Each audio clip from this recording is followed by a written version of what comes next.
Yo, what's up mga kaibigan? Nalina tayo magkwentuhan. Paano ba magiging fit ang dalawang ball dominant superstar na tulad ni LeBron James at Luka Doncic? Yan nga ang tanong ng madami regarding sa Luka Doncic, Anthony Davis trade na naganap kahapon. Ganun pa man, ang isa pang tanong dito ay magtatagal pa nga ba sa LeBron sa Lakers o gumagalaw na din ang LeBron to Warriors o LeBron trade behind the scenes? Dahil ayon nga sa balita ni Shams ng ESPN ay nilapitan ng Mavs mismo ang Lakers at tinanong kung gusto ba nila na makuha si Luka Doncic sa isang trade. Obviously, hindi nagdalawang isip ang Lakers dito at agad silang nakipag-negotiate sa Mavs at mukhang panalo nga sila sa trade at least kung long term ang pag-uusapan dahil di hamak na mas bata pa nga si Luka Doncic kaysa kay Anthony Davis at isa nga itong MVP level type of player at isang draft pick lang din nga mga kaibigan ang nakuha ng Mavs mula sa kanila.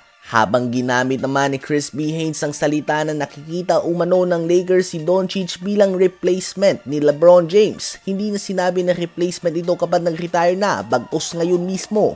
Paborito nga na LeBron si Luka na player. Madalas niya nga ito sabihin sa mga interviews. Idol din ni Luka Doncic si LeBron James. Kaya naman andun nga ang similarity sila sa isa't isa pagdating sa basketball. Subalit sa pagiging fit sa isang team ay malaking question mark nga ito sa ngayon. Just imagine Kobe Bryant and Michael Jordan sa isang team. Dalawang player na halos pareho ang nilalaro na posisyon at halos may same style of play. Iisa lang nga ang bola mga kaibigan. May mga rumors din na hindi pa tapos ang Lakers na gumawa ng galaw. Andun din ang usap-usapan tungkol sa LeBron to Warriors trade at posibleng ang i-trade ng Lakers sa LeBron kapalit ang mga player na medyo malapit pa ang edad kay Luka upang masimulan na nga ang rebuild mode.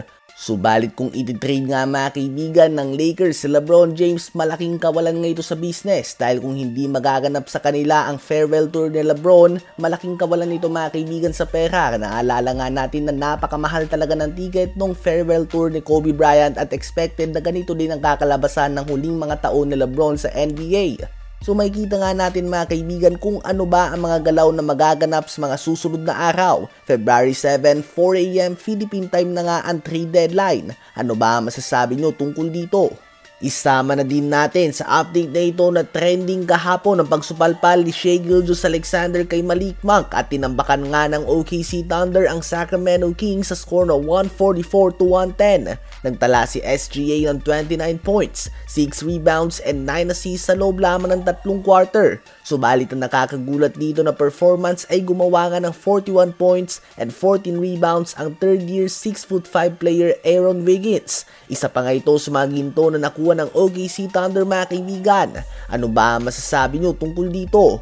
I-comment yan sa baba at aking babasahin yan. Huwag kakalimutan na mag-like, mag-subscribe at i-hit ang notification bell for more updates at kwentuhan. Maraming salamat po.